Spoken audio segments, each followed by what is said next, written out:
Hello, and welcome to week 5. Wowzers. All right. So you're just finishing up with the conflict resolution discussion and the bad news business letter. And according to my clock, it looks like that's due in about 8 hours. And we're into week 5. After this week, we're at the very end. We've just got a persuasive presentation. And it is a bigger project, a bigger assignment. So that's why there's more time allotted to that. All right, let's have a look at our cover letter. So for the TERF students, there's a project that you had done with another instructor around job postings and setting things up for that. And if you'd like to use some of that with your cover letter, sure, sounds great. I didn't make it discipline specific simply because we have multiple disciplines in the class at any given time. And this time is no exception.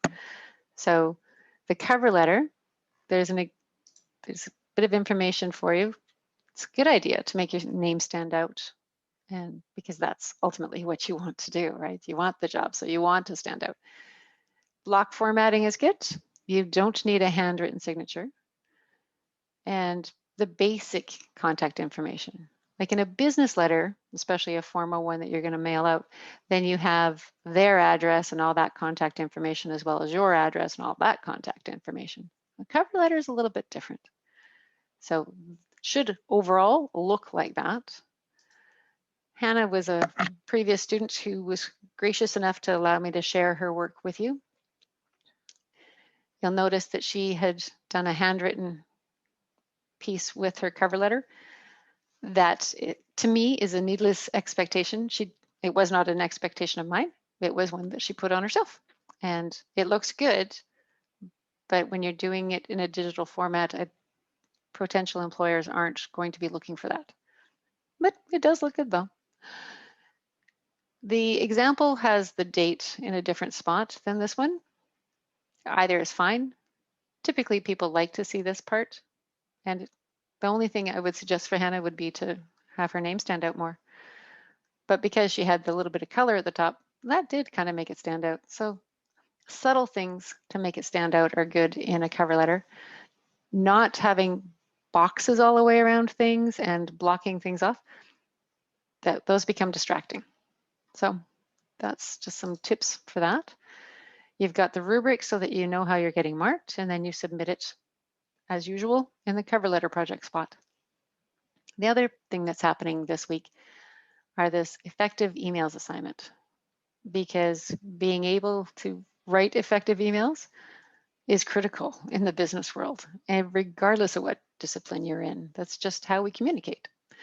So you and I need to have back and forth. So you'll send me an email. There's some guidelines and things in there, or questions, things to think about, a checklist, stuff like that. You send me an email, I'll respond back to you. I'll probably have some questions, and then you respond back to me. So you need to send at least 2 for this project.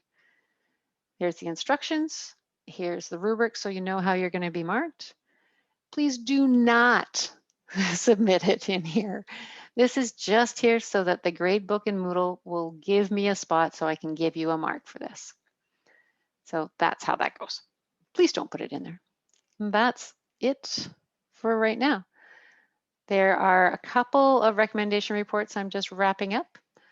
I know they take a considerable amount of time for you to create, and I like to show you and them the due respect and take my time giving them back because I only do a few at a time so that I'm looking with fresh eyes.